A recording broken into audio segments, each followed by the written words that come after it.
Hello बच्चों, कैसे हैं आप? और कैसी चल रही है आपकी पढ़ाई? ये तो बहुत अच्छी बात है कि हम लोग प्रतिदिन सुबह 9 बजे से 10 बजे अपनी कॉपी और कलम के साथ मेरा दूरदर्शन मेरा विद्यालय कार्यक्रम देखने के लिए तैयार रहते हैं, जहां क्लास 6 से 8 की पढ़ाई होती है और साथ-साथ कुछ अन्य रोचक जानकारियां भी हमें मिलती हैं। कार्यक्रम में बताई जा रही इम्पोर्टेंट पॉइंट्स को हम नोट भी करते हैं ताकि बाद में उनका रिवीजन कर सकें। और हाँ बच्चों, एक बात और, हम लोग जो भी चीज़ें मेरा दूरदर्शन मेरा विद्यालय कार्यक्रम में सीखते हैं उसका अध्ययन अपनी किताब में ज़रूर करें। इससे उन चैप्टर्स को हम पूरी तरह समझ पाएंगे। आज हम लोग सबसे पहले जानेंगे चंपारण सत्याग्रह से जुड़ी बातों को। उसके बाद पढ़ाई करेंगे गणित की, जिसमें सबसे पहले क्लास 6 में समझेंगे दिए हुए कोण के बराबर कोण बनाने के बारे में। उसके बाद क्लास 7 में जानेंगे एक सपाट पृष्ठ पर ठोसों को खींचना। फिर तारा के साथ रहेंगे तैयार कोरोना से बचाव के बारे में जानने के लिए। उसके बाद समझेंगे आंकड़ों का वर्गीकरण और आयत चित्र को। तो चलिए शुरू करते हैं आज की गणित की क्लास मेरा दूरदर्शन मेरा विद्यालय के साथ। चंपारण सत्याग्रह की कहानी। बिहार के चंपारण जिले में किसानों से जोर जबरदस्ती नील की खेती करवाई जाती थी। मजदूर किसान नीले अत्याचार से परेशान थे। वे एक मसीहा की तलाश में थे जो उन्हें शोषण, जोर जबरदस्ती की पीड़ा से मुक्ति दिलाए। 9 जनवरी 1915 का दिन। गांधी जी दक्षिण अफ्रीका से भारत लौट आए। वे 1916 के लखनऊ के कांग्रेस अधिवेशन में शामिल हुए। चंपारण के किसान नेता राजकुमार शुक्ल भी अधिवेशन में आए हुए थे। वे किसी बड़े नेता को चंपारण में लाना चाहते थे और उस समय बाल गंगाधर तिलक का बड़ा नाम था। राजकुमार शुक्ल सबसे पहले तिलक के पास गए। उन्होंने तिलक से चंपारण चलने की विनती की, पर तिलक जी ने कहा, मैं अभी देश की आजादी के लिए काम कर रहा हूँ।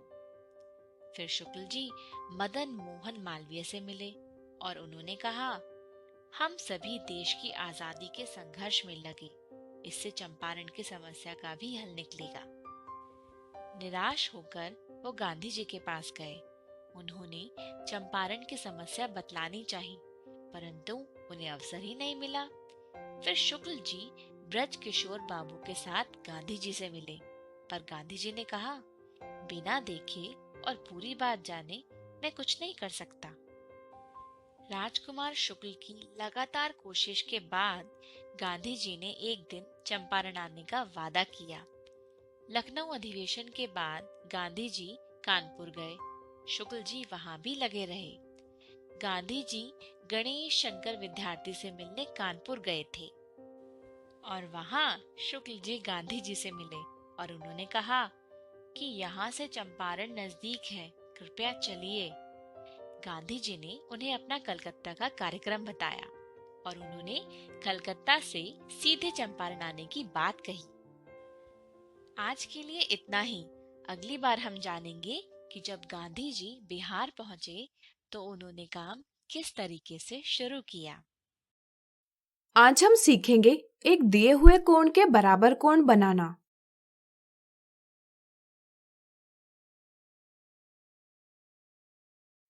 हमने सीखा कि चांदे और प्रकार के प्रयोग से कैसे हम दिए हुए माप का कोण बना सकते हैं। आज हम वह विधि सीखेंगे जिससे हम एक ऐसे कोण के बराबर कोण बना पाएंगे जिसका माप हमें ज्ञात नहीं है। चलिए इसकी विधि समझें। मान लीजिए हमें कोण PQR दिया गया है जिसका माप हमें ज्ञात नहीं। हमें इस कोण के बराबर माप का कोण बनाना है। पहला चरण, कोण बनाने के लिए पहले हम एक किरण ST खींचेंगे। दूसरा चरण, प्रकार को लेकर हम उसका नुकीला सिरा कोण PQR के शीर्ष Q पर रखेंगे। प्रकार को सुविधाजनक दूरी के लिए खोलकर हम एक चाप खींचेंगे जो कोण PQR की भुजाओं यानी आर्म्स को बिंदु E और F पर काटेगा।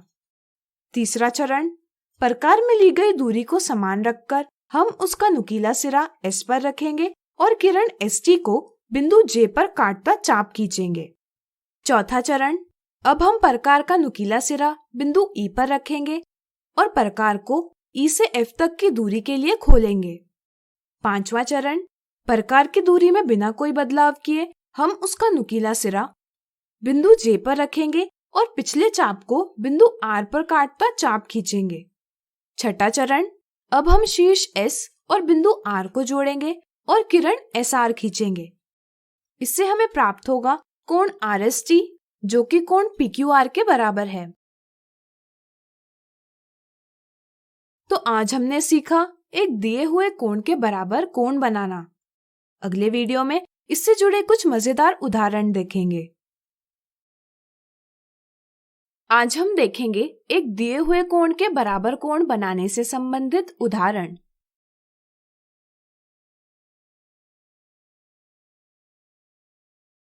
कोण A के बराबर माप का कोण खींचिए। यहाँ हमें कोण A दिया गया है जिसका माप हमें ज्ञात नहीं और हमें इस कोण के बराबर माप का कोण बनाना है। पिछले वीडियो में हमने इसकी विधि सीखी, क्या आपको याद है? सोचिए सोचिए।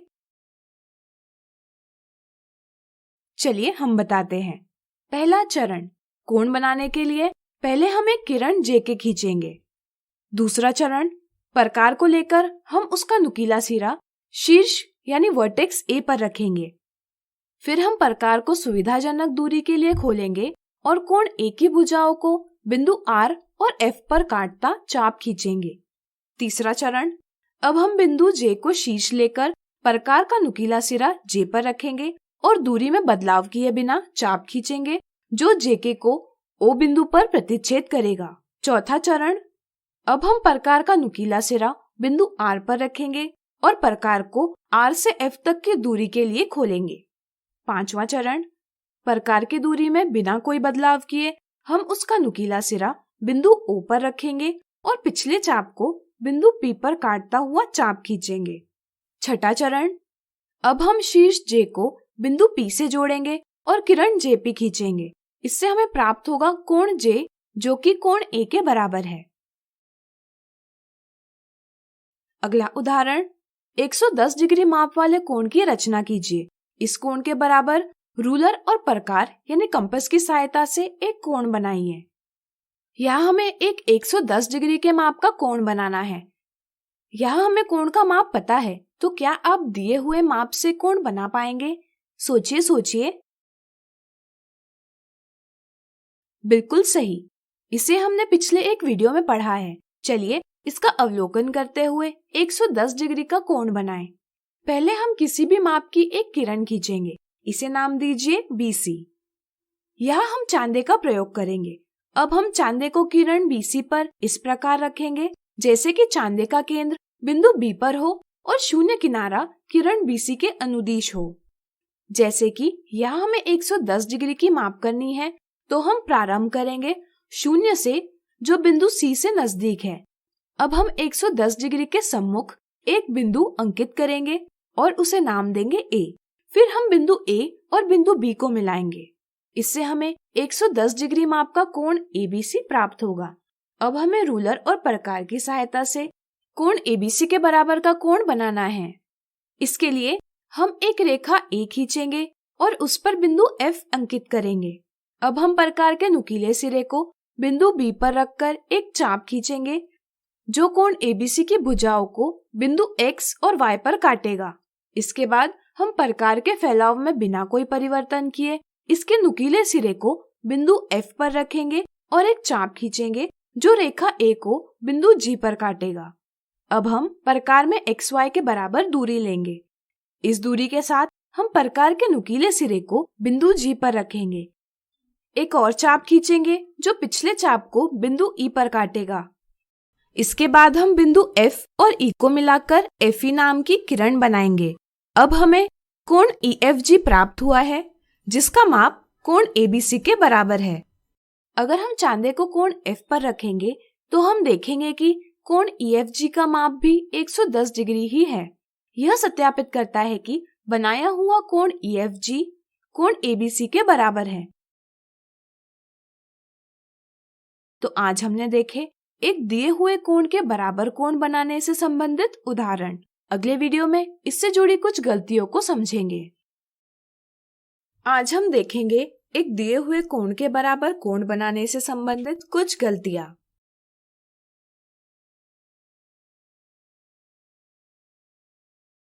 कई बच्चे बड़े आकार का बिंदु बनाते हैं।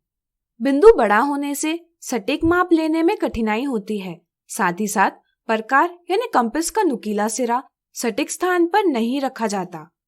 इसके परिणाम स्वरूप गलत माप का कोण बन जाता है। इसलिए बिंदु का आकार छोटा होना चाहिए। आपको याद होगा कि बिंदु एक सूक्ष्म निशान होता है जो किसी स्थान या स्थिति को दर्शाता है। हम पेंसिल से सूक्ष्म निशान तो नहीं बना सकते, लेकिन नुकीली पेंसिल का प्रयोग करके बहुत छोटा बिंदु बना सकते हैं।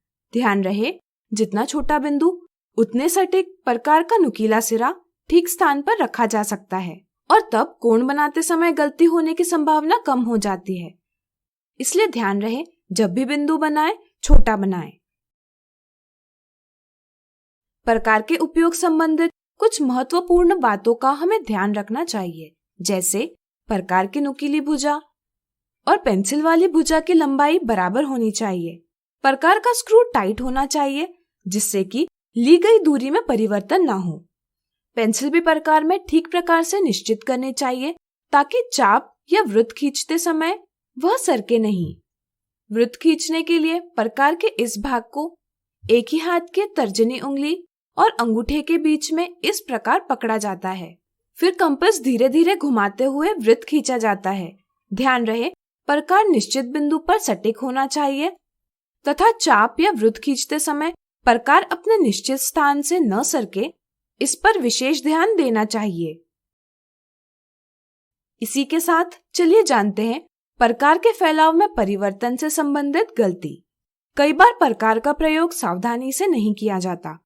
कुछ बच्चे प्रकार के सिरों में माप ठीक प्रकार से लेते हैं, लेकिन चाप खींचते समय बच्चे इस बात का ध्यान नहीं रखते कि अधिक दबाव के कारण प्रकार के माप में बदलाव हो सकता है। जब बच्चे प्रकार के प्रयोग से कोण बनाने का प्रयास करते हैं, तो इस गलती के कारण अक्सर उन्हें गलत माप का कोण प्राप्त होता है। पेंसिल की नोक नुकीली न होना। किसी भी कोण की रचना करने के लिए नुकीली पेंसिल का इस्तेमाल करना आवश्यक है। अगर पेंसिल नुकीली न हो, यानी कि कुंठित यानी ब्लंट हो, तो बिंदु और रेखाएं मोटी बनती है, जिसके कारण कोण गलत माप का बनने की संभावना बढ़ जाती है। साथ ही साथ ऐसी आकृति में सुथरापन नहीं मिलता। तो आज हमने देखी एक दिए हुए कोण के बराबर कोण बनाने से संबंधित कुछ गलतियां।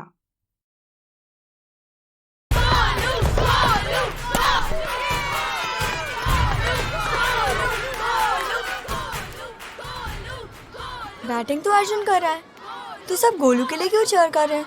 वो तो घर पर बैठा है। अरे तुम्हें नहीं पता, वो इसलिए नहीं आया ताकि हमें इन्फेक्शन ना हो। नोवेल कोरोना वायरस बीमारी को फैलने से रोका जा सकता है। बुखार के साथ खांसी और छींक होने पर सार्वजनिक जगहों से दूर रहकर इसे फैलने से रोक सकते हैं। अपनी सुरक्षा के लिए हमारी मदद करें। अगर आपको खांसी, बुखार या सांस लेने में तकलीफ हो तो तुरंत नजदीकी स्वास्थ्य केंद्र जाएं या हेल्पलाइन नंबर 911123978046 पर संपर्क करें।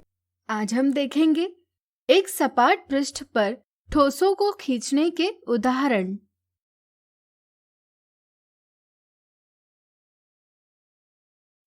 नीचे दर्शाए गए घनाभ यानी क्यूबॉइड का समदूरिक चित्र यानी आइसोमेट्रिक स्केच खींचिए। यदि कागज पर दर्शाए त्रिविमीय आकार यानी 3D शेप के माप समानुपाती हो तो ऐसा चित्र एक समदूरिक चित्र कहलाता है। अब हम दी हुई मापों के अनुसार समदूरिक चित्र खींचेंगे। समदूरिक चित्र खींचने के लिए हम समदूरिक शीट यानी आइसोमेट्रिक शीट लेंगे। चरण 1, सबसे पहले हम समदूरिक शीट पर 5 इकाई लंबाई और 4 इकाई चौड़ाई का आयत यानी रेक्टेंगल खींचेंगे। चरण 2, आयत के चारों कोनों से 3 इकाई लंबाई वाले 4 रेखाखंड इस प्रकार खींचेंगे। बिंदुकित रेखा से हम छिपे हुए किनारों यानी एजेस को दर्शाते हैं। चरण 3, अब हम रेखाखंडों के अंतिम बिंदुओं को इस प्रकार जोड़ेंगे कि हमें आकृति के सामने के आयत से हूबहू मिलता पीछे का भाग मिले। चरण 4, इस प्रकार हमने दिए माप का समदूरिक चित्र खींच लिया है। हम समदूरिक चित्र अलग अलग प्रकार से खींच सकते हैं। चलिए अलग प्रकार से इसी घनाभ का समदूरिक चित्र खींचे। चरण 1, सबसे पहले हम समदूरिक शीट पर 4 इकाई लंबाई और 3 इकाई चौड़ाई का आयत खींचेंगे। चरण 2, आयत के चारों कोनों से 5 इकाई लंबाई वाले 4 रेखाखंड इस प्रकार खींचेंगे। चरण 3, अब हम रेखाखंडों के अंतिम बिंदुओं को इस प्रकार जोड़ेंगे कि हमें आकृति के सामने के आयत से हूबहू मिलता पीछे का भाग मिले। चरण 4, इस प्रकार हमने दिए माप का समदूरिक चित्र खींच लिया है। अगला उदाहरण, 3 इकाई किनारे वाले 3 घनों यानी क्यूब्स को परस्पर सटाकर रखते हुए प्राप्त घनाभ का एक समदूरिक चित्र खींचिए। 3 इकाई किनारे वाले 3 घनों को परस्पर सटाया गया है, यानी कि तीनों घनों के फलक एक दूसरे के साथ मिलाए गए हैं। घनाभ की रचना करने के लिए पहले हम एक घन खींचेंगे। चरण 1, सबसे पहले हम समदूरिक शीट पर 3 इकाई के माप का वर्ग यानी स्क्वायर खींचेंगे। यह वर्ग घन के सामने वाले फलक यानी फेस को दर्शाता है। चरण 2, हमें ज्ञात है कि घन के सभी किनारे बराबर होते हैं, इसलिए हम अब वर्ग के चारों कोनों से 3 इकाई की लंबाई के 4 रेखाखंड खींचेंगे। चरण 3, अब हम सुमेलित कोनों को उपयुक्त रेखाखंडों से जोड़ेंगे। यह वर्ग घन के सामने के फलक का सम्मुख यानी अपोजिट फलक दर्शाता है। अब हमने घन के समदूरिक चित्र का निर्माण किया है। चरण 4, अब हम पहले घन का दाईं ओर का फलक और दूसरे घन का बाईं ओर का फलक उभयनिष्ठ यानी कॉमन रखेंगे और फिर से 3 इकाई का घन खींचेंगे। चरण 5, इसी प्रकार हम दूसरे घन का दाईं ओर का फलक और तीसरे घन का बाईं ओर का फलक उभयनिष्ठ रखेंगे और फिर से 3 इकाई का घन खींचेंगे। इस प्रकार हमने घनाभ के समदूरिक चित्र की रचना कर ली है।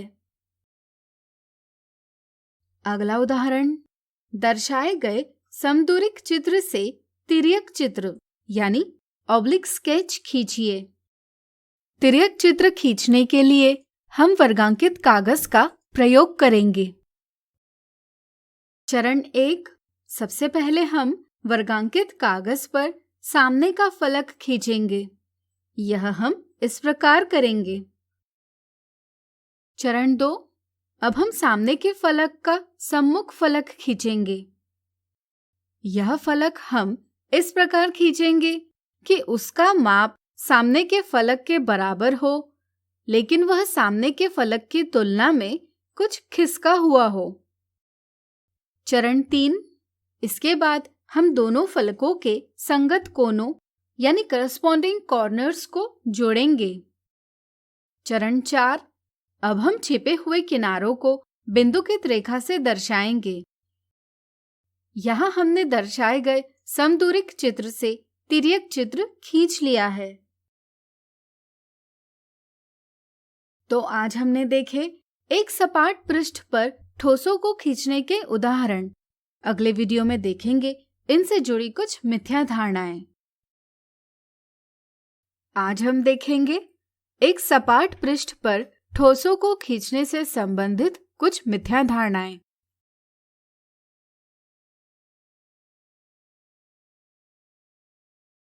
मिथ्या धारणा एक घनाभ यानी क्यूबॉइड की विमाएं यानी डायमेंशंस 6 सेंटीमीटर गुणा 5 सेंटीमीटर गुणा 3 सेंटीमीटर है। राहुल की समझ के अनुसार घनाभ की लंबाई 6 सेंटीमीटर, चौड़ाई 3 सेंटीमीटर और ऊंचाई 5 सेंटीमीटर है, परंतु राज की समझ के अनुसार घनाभ की लंबाई 6 सेंटीमीटर, चौड़ाई 5 सेंटीमीटर और ऊंचाई 3 सेंटीमीटर है। तो ज्ञात कीजिए दोनों में से किसकी समझ सही समझ है। घनाभ की विमाएं 6 सेंटीमीटर गुणा 5 सेंटीमीटर गुणा 3 सेंटीमीटर है। राहुल की तरह कुछ बच्चे विमाओं की पहचान करते समय सोचते हैं कि घनाभ की लंबाई 6 सेंटीमीटर, चौड़ाई 3 सेंटीमीटर और ऊंचाई 5 सेंटीमीटर है। उन्हें यह तो ज्ञात होता है कि पहली विमा लंबाई की है, परंतु वे चौड़ाई और ऊंचाई को पहचानने में गलती करते हैं। वे यह तय नहीं कर पाते कि दोनों विमाओं में से कौन सी विमा चौड़ाई की है और कौन सी विमा ऊंचाई की है। भ्रम के कारण बच्चे ऑप्शन 1 का चयन करते हैं, जो कि एक गलत जवाब है। ध्यान रहे, जब भी विमाएं इस रूप में दी जाती है तो पहली विमा दर्शाती है लंबाई को, दूसरी विमा दर्शाती है चौड़ाई को और तीसरी विमा दर्शाती है ऊंचाई को। यानी कि घनाभ की लंबाई 6 सेंटीमीटर, चौड़ाई 5 सेंटीमीटर और ऊंचाई 3 सेंटीमीटर है। इसलिए राज को विमाओं की सही समझ है, यानी कि ऑप्शन 2 सही जवाब है। मिथ्या धारणा 2, नीचे दर्शाए कथनों में से कौन सा कथन सही है। कुछ बच्चों को समदूरिक चित्र और तिर्यक चित्र की समझ में भ्रम यानी कंफ्यूजन होता है।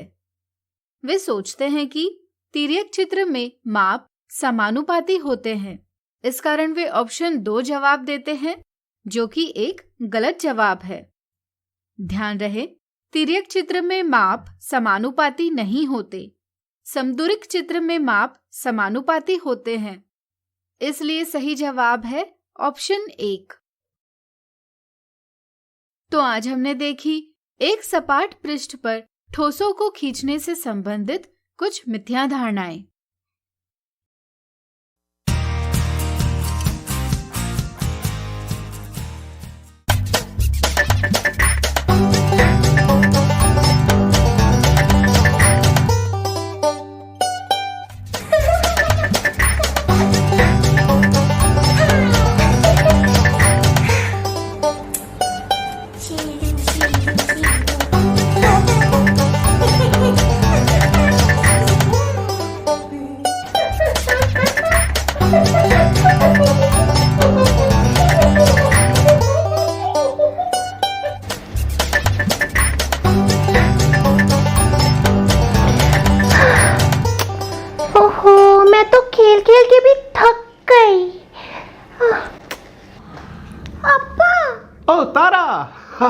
मैं बोर हो रही हूँ। ओह, तारा बोर हो रही है?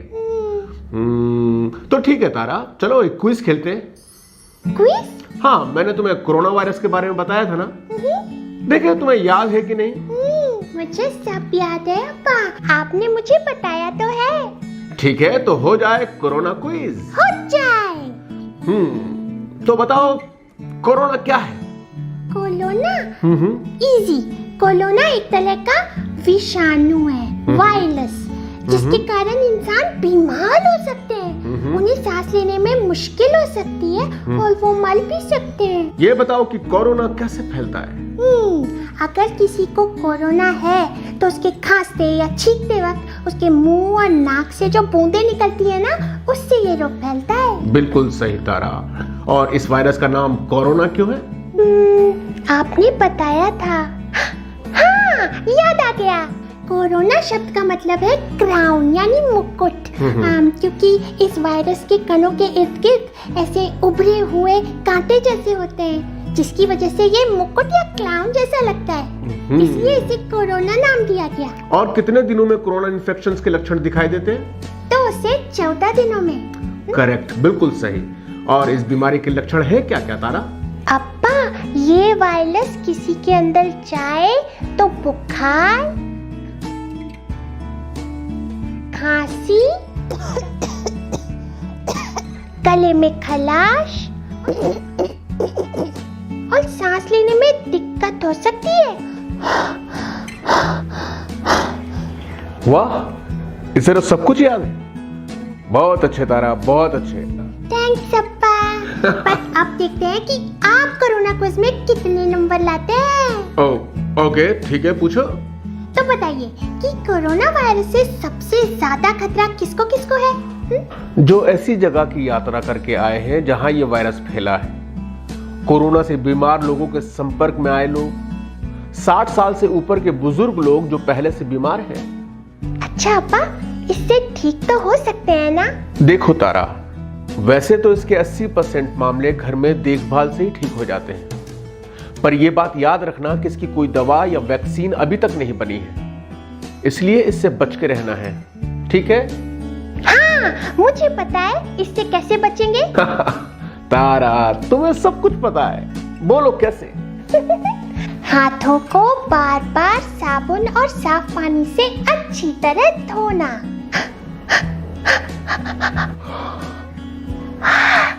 तारा, अभी मुंह, नाक और आंखें छूने से हमें बचना चाहिए। ये लो। थैंक यू अप्पा। कोरोना से बचने के लिए खांसते छींकते समय रुमाल, टिश्यू या कोहनी से मुंह को ढको तारा, ठीक है?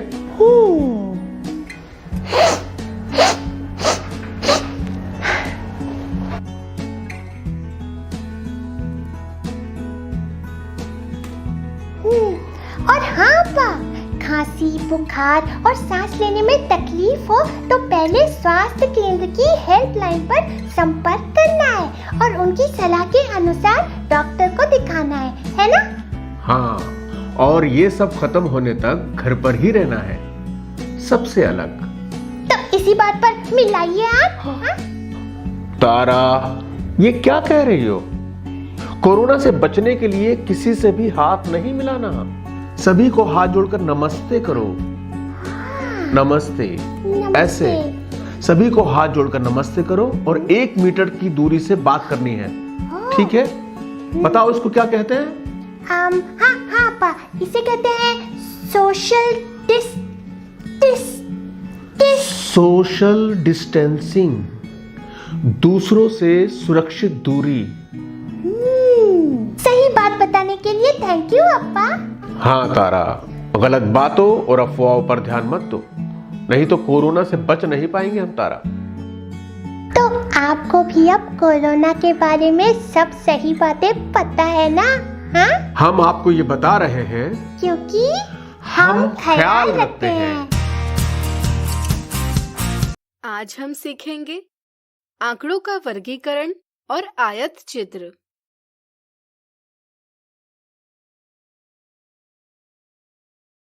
दिशा ने अपनी कॉलोनी में रहने वाले 40 व्यक्तियों की आयु ज्ञात की, जिससे उसे इस प्रकार संख्याएं प्राप्त हुई। वांछित सूचना प्राप्त करने के लिए एकत्रित किए गए संख्याओं के ऐसे संग्रह आंकड़े यानी डेटा कहलाते हैं। यहाँ प्रत्येक संख्या एक प्रेक्षण यानी ऑब्जर्वेशन है। इन आंकड़ों से सूचना जैसे कितने लोगों की आयु 25 के ऊपर है ज्ञात करना आसान नहीं होता है। इसलिए हम आंकड़ों को क्रमबद्ध रूप से संगठित यानी ऑर्गेनाइज करते हैं, जैसे मिलान चिन्हों का प्रयोग करके सारणी बनाकर। लेकिन यहाँ ऐसा करना आसान नहीं होगा, क्योंकि यहाँ प्रेक्षणों की संख्या बहुत बड़ी है और प्रत्येक प्रेक्षण को सारणी में दर्शाएंगे तो सारणी बहुत लंबी होगी। ऐसी स्थिति में हम प्रेक्षणों को विभिन्न समूहों में संगठित करते हैं। चूंकि यहाँ सबसे छोटा प्रेक्षण 5 है और सबसे बड़ा प्रेक्षण 68 है, यानी आंकड़ों का परिसर 5 से 68 तक है, इसलिए यहाँ हम प्रेक्षणों के 0 से 10, 10 से 20, 20 से 30, इत्यादि इस प्रकार समूह यानी ग्रुप बनाएंगे।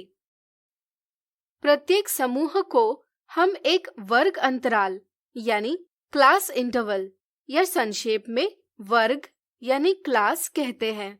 प्रत्येक वर्ग अंतराल की एक निम्न वर्ग सीमा यानी लोअर क्लास लिमिट और ऊपरी या उच्च वर्ग सीमा यानी अपर क्लास लिमिट होती है। जैसे 0 से 10 में 0 निम्न वर्ग सीमा और 10 उच्च वर्ग सीमा है। किसी वर्ग अंतराल के उच्च वर्ग सीमा से निम्न वर्ग सीमा को घटाकर हमें इन दोनों के बीच का अंतर ज्ञात होता है, जो उस वर्ग अंतराल की चौड़ाई यानी विड्थ या माप यानी साइज दर्शाता है। जैसे वर्ग अंतराल 0 से 10 की चौड़ाई या माप है 10-0 बराबर 10।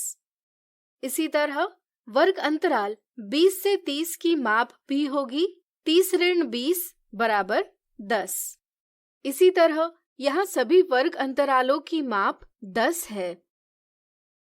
अब हम संख्याओं को मिलान चिन्हों का प्रयोग करके सारणी में प्रस्तुत करते जाएंगे।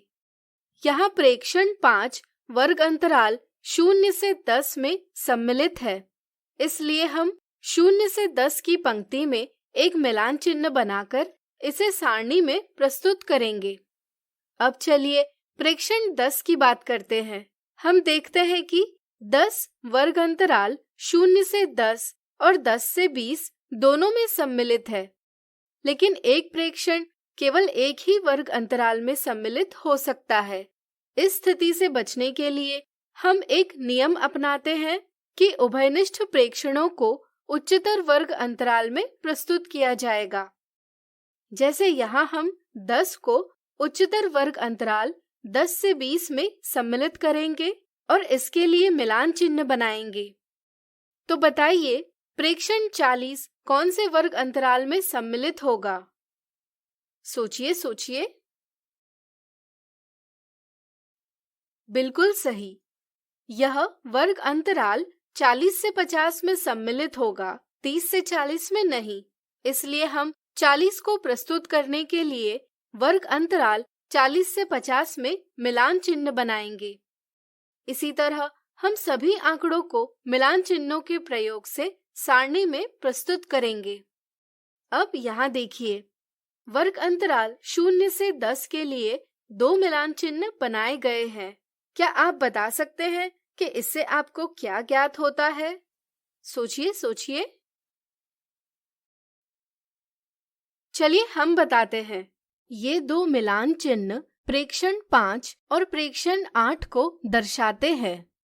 इस तरह से यहाँ संख्या 2 वर्ग अंतराल 0 से 10 में आने वाले प्रेक्षणों की संख्या बताती है, यानी कि ऐसे 2 व्यक्ति हैं जिनकी आयु 0 और 10 के बीच है।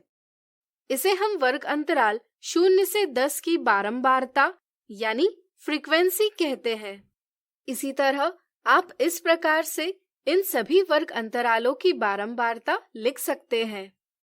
आप देख सकते हैं कि सभी वर्ग अंतरालों की बारंबारता का योग 40 है, जो कि प्रेक्षणों की संख्या के बराबर है। इस प्रकार यह सारणी पूर्ण हुई। यह एक बारंबारता बंटन सारणी यानी फ्रीक्वेंसी डिस्ट्रीब्यूशन टेबल है।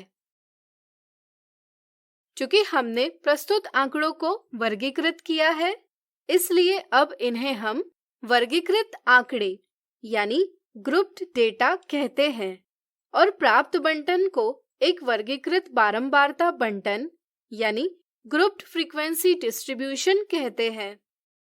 इस सारणी से हम इस प्रकार आलेख खींच सकते हैं।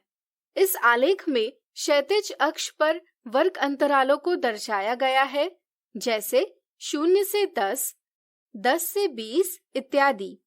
इसी तरह ऊर्ध्वाधर अक्ष पर व्यक्तियों की संख्या दर्शाई है। इसे दर्शाने के लिए 1 इकाई बराबर 2 व्यक्ति यह पैमाना यानी स्केल लिया गया है। किसी वर्ग अंतराल पर खींचे गए आयत या दंड की लंबाई हमें बताती है कि उस वर्ग अंतराल में कितने प्रेक्षण आते हैं। किसी वर्ग अंतराल में आने वाले प्रेक्षणों की संख्या उस वर्ग अंतराल की बारंबारता कहलाती है। जैसे यहाँ वर्ग अंतराल 20 से 30 की बारंबारता 6 है। बारंबारता दर्शाने के लिए खींचे गए दंडों की चौड़ाई समान है एवं निकट के दो दंडों में कोई भी रिक्तता या दूरी नहीं है। आंकड़ों के इस प्रकार निरूपण को एक आयत चित्र यानी हिस्टोग्राम कहा जाता है। अगले वीडियो में कुछ उदाहरणों से इसे हम और अच्छे से जानेंगे। तो आज हमने सीखा आंकड़ों का वर्गीकरण और आयत चित्र। अगले वीडियो में देखेंगे इनसे संबंधित कुछ मजेदार उदाहरण।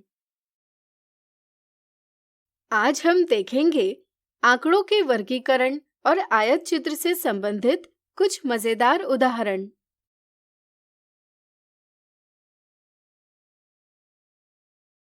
नृत्य प्रतियोगिता में 38 प्रतियोगियों का 50 में से स्कोर निम्नलिखित है। इन्हें एक बारंबारता बंटन सारणी यानी फ्रीक्वेंसी डिस्ट्रीब्यूशन टेबल में प्रस्तुत कीजिए एवं वर्गीकृत आंकड़ों यानी ग्रुप्ड डेटा को आयत चित्र यानी हिस्टोग्राम द्वारा निरूपित कीजिए। बारंबारता बंटन सारणी बनाने के लिए हम 3 स्तंभ बनाएंगे। पहले स्तंभ में स्कोर के वर्ग अंतराल यानी क्लास इंटरवल दर्शाएंगे।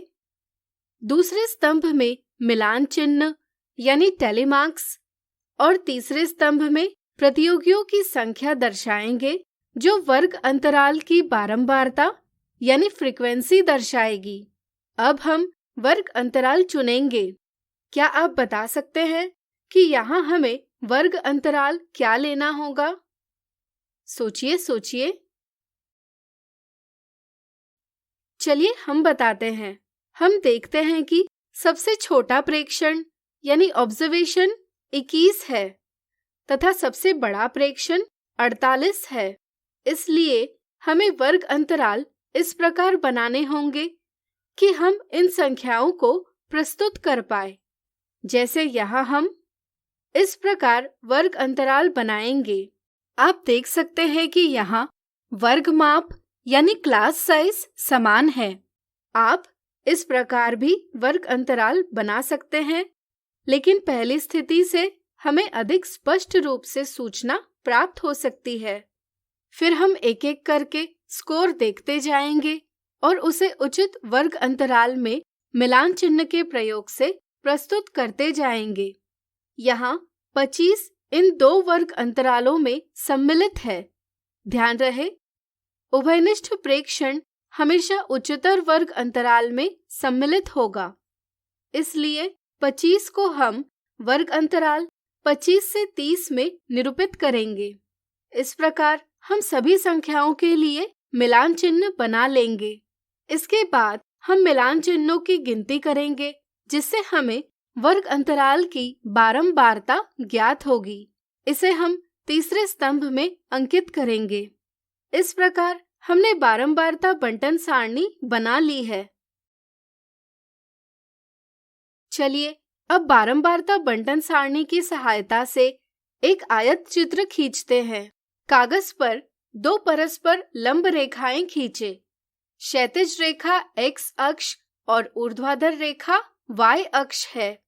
हम x अक्ष पर स्कोर दर्शाएंगे। यहाँ हम इस प्रकार निकुंज यानी किंक का चिन्ह बनाकर यह दर्शाते हैं कि हम 0 से 20 तक की संख्याएं नहीं दर्शा रहे हैं।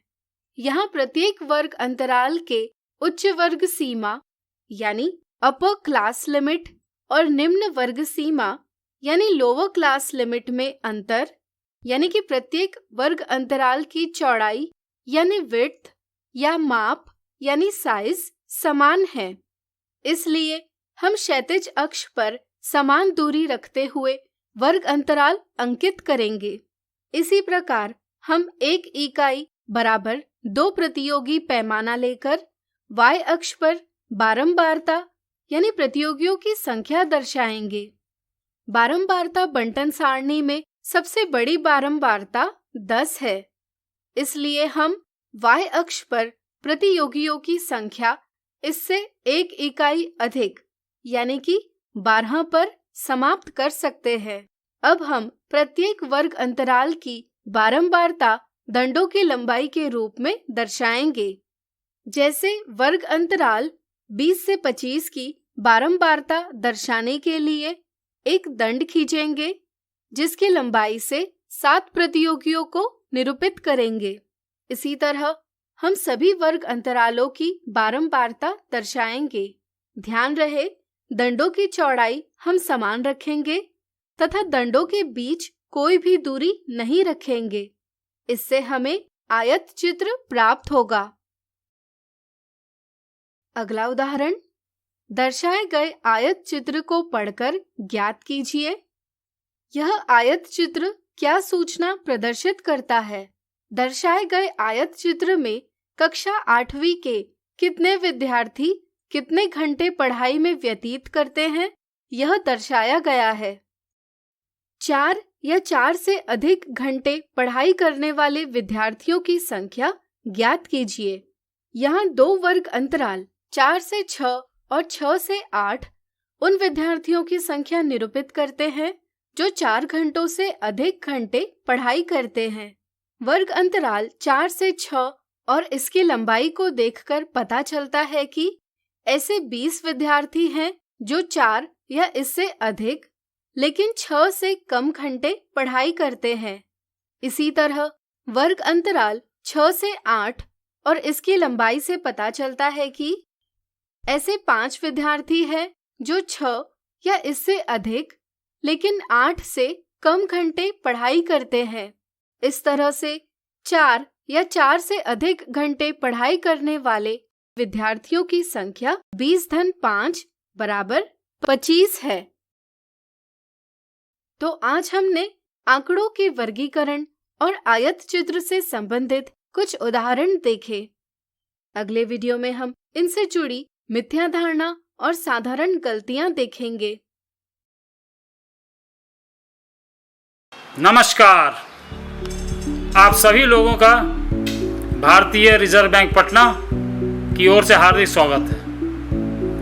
आप लोगों की अनुमति लेकर आज मैं आप सभी लोगों को भारतीय रिजर्व बैंक के साथ पहचान करवाता हूं। भारतीय रिजर्व बैंक की स्थापना भारतीय रिजर्व बैंक अधिनियम 1934 के प्रावधानों के अनुसार 1 अप्रैल 1935 को हुई। रिजर्व बैंक का केंद्रीय कार्यालय प्रारंभ में कोलकाता में स्थापित किया गया था, जिसे 1937 में स्थायी रूप से मुंबई में स्थानांतरित किया गया। केंद्रीय कार्यालय वह कार्यालय है जहां गवर्नर बैठते हैं और जहां नीतियां निर्धारित की जाती हैं। 1949 में राष्ट्रीयकरण के बाद से इस पर भारत सरकार का पूर्ण स्वामित्व है। तो भारतीय अर्थव्यवस्था में भारतीय रिजर्व बैंक की भूमिका क्या है, आइए इसको जानते हैं। भारतीय रिजर्व बैंक देश के विकास को ध्यान में रखते हुए मूल्य स्थिरता बनाए रखता है। साथ ही यह बैंकिंग प्रणाली में लोगों का विश्वास बनाए रखता है तथा जमाकर्ताओं के हितों की रक्षा करते हुए आम जनता को किफ़ायती बैंकिंग सेवाएं उपलब्ध कराता है। देश की सर्वोच्च वित्तीय संस्था होते हुए यह न केवल विदेश व्यापार और भुगतान को सुविधाजनक बनाता है, बल्कि भारत में विदेशी मुद्रा बाजार का क्रमिक विकास करता है और उसे बनाए भी रखता है। मुद्रा जारीकर्ता के रूप में यह आम जनता को अच्छी गुणवत्ता वाले करेंसी नोटों और सिक्कों की पर्याप्त मात्रा उपलब्ध कराता है। भारतीय रिजर्व बैंक का पूरे भारत में 27 क्षेत्रीय कार्यालय तथा 4 उप कार्यालय हैं, जिनमें अधिकांश राज्यों की राजधानियों में स्थित हैं। आप सभी लोगों को जानकर बहुत खुशी होगी कि आपके राज्य में भारतीय रिजर्व बैंक का एक कार्यालय पटना में गांधी मैदान के पास स्थित है। वह कार्यालय उपभोक्ता संरक्षण एवं वित्तीय जागरूकता हेतु समय समय पर विभिन्न पहल का आयोजन करता है। इस पहल के एक हिस्से के रूप में हमने इस वीडियो को डिजाइन किया है ताकि आप सुरक्षित डिजिटल बैंकिंग को समझ सकें। हम आशा करते हैं कि ये वीडियो आपके लिए सूचनात्मक एवं मददगार साबित होगा।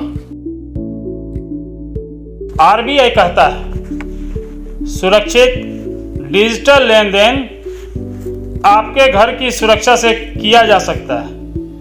मतलब सब भाई बहन कक्का काकी को बतलाना है कि अब बैंक जाए के जरूरत नहीं है, अब घर से बैठकर बैंक का काम किया जा सकता है। समझे? भारतीय रिजर्व बैंक आरबीआई कहता है सुरक्षित रहें, सुरक्षित डिजिटल लेन देन करें।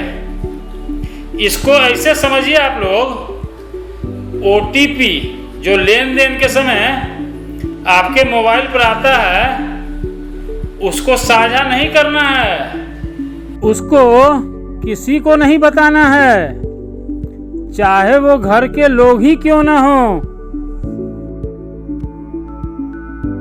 आप लोग अपने ATM card, debit card, credit card की जानकारी किसी को ना दें। अपने एटीएम कार्ड का नंबर नहीं बताना है किसी को, उसका जो पिन होता है वो भी नहीं बताना है। आपको एटीएम खुद जाना है, आपको खुद वहाँ से पैसा निकालना या जमा करना है, किसी और के भरोसे नहीं रहना है। आरबीआई कहता है अपना कार्ड सुरक्षित ढंग से इस्तेमाल करें। मतलब आपका बैंक कभी भी आपको फोन करके कार्ड के बारे में नहीं पूछेगा आपसे। अगर आपको कोई फोन करके डिटेल पूछता है तो समझ लीजिए वो सही आदमी नहीं है, ओकरा कुछ नहीं बताना है। ध्यान रखिएगा इस बात का।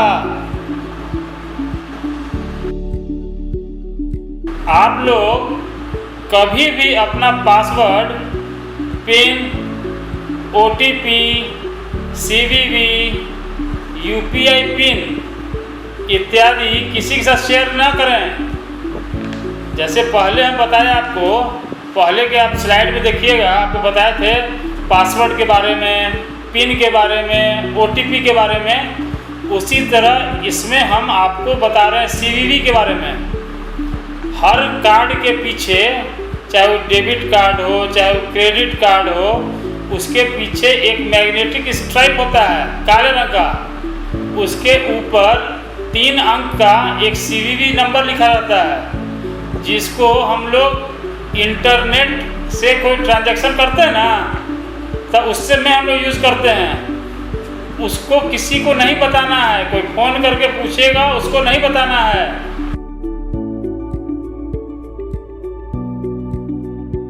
ऑनलाइन लेन देन के समय धोखाधड़ी होने पर तुरंत अपने बैंक को सूचित करें। इसका मतलब है कि आपको लेन देन में चौकन्ना रहना है। अगर फिर भी कोई धोखाधड़ी होता है तो तुरंत अपने बैंक में या बैंकिंग लोकपाल भारतीय रिजर्व बैंक पटना में लिखित शिकायत दर्ज करें। लिखित शिकायत करने पर आपकी समस्या का समाधान निश्चित होगा। ऑनलाइन बैंकिंग के लिए केवल सत्यापित, सुरक्षित और विश्वसनीय वेबसाइट और ऐप का ही इस्तेमाल करें। आप सभी लोग इंटरनेट बैंकिंग या मोबाइल बैंकिंग का इस्तेमाल जरूर करें। इसके लिए ध्यान रखना है कि ऐप का चुनाव सही हो, इसमें किसी से गुमराह नहीं होना है। आरबीआई कहता है सुरक्षित डिजिटल लेन देन की शुरुआत होती है आपसे। डिजिटल लेन देन के समय क्या करना है और क्या नहीं करना है, इसका ध्यान जरूर रखना है। आप सभी लोगों को हमेशा सतर्क रहना है और दूसरों को भी सतर्क रहने की सलाह देनी है। डिजिटल भुगतान करें, सुरक्षित रहें। हम लोग सभी लोग को डिजिटल बनना है, डिजिटल का लाभ उठाना है, लेकिन साथ में सुरक्षित भी रहना है। हमेशा सतर्क रहें। आप सभी भाई बहन से एक और आग्रह है कि दूसरे लोगों के भी प्रेरित करना है कि वो डिजिटल लेन देन अपनाएं। बस, धन्यवाद।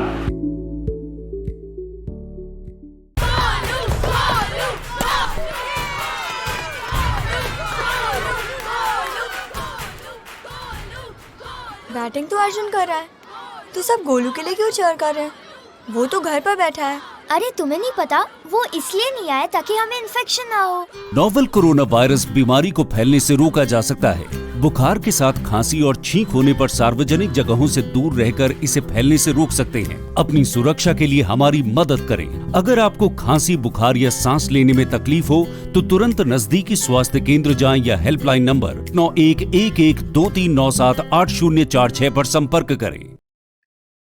तो आशा करती हूँ बच्चों, आज के एपिसोड में आपने जरूर कुछ नया सीखा होगा।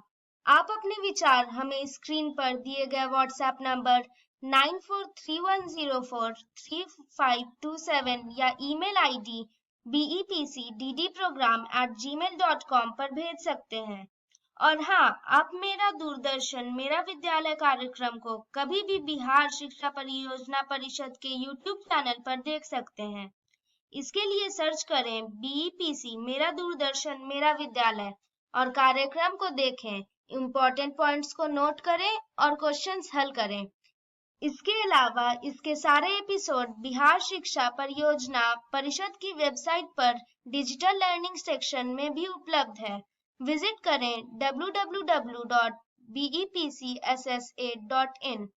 और आपको तो पता ही है कि आप खुद से लिखी कविताएं, कहानियां, पेंटिंग्स या इनके 2 से 3 मिनट के वीडियो भी हमें स्क्रीन पर दिए गए व्हाट्सएप नंबर या ईमेल आईडी पर अपना नाम, कक्षा, विद्यालय का नाम, प्रखंड और जिले के नाम के साथ भेज सकते हैं।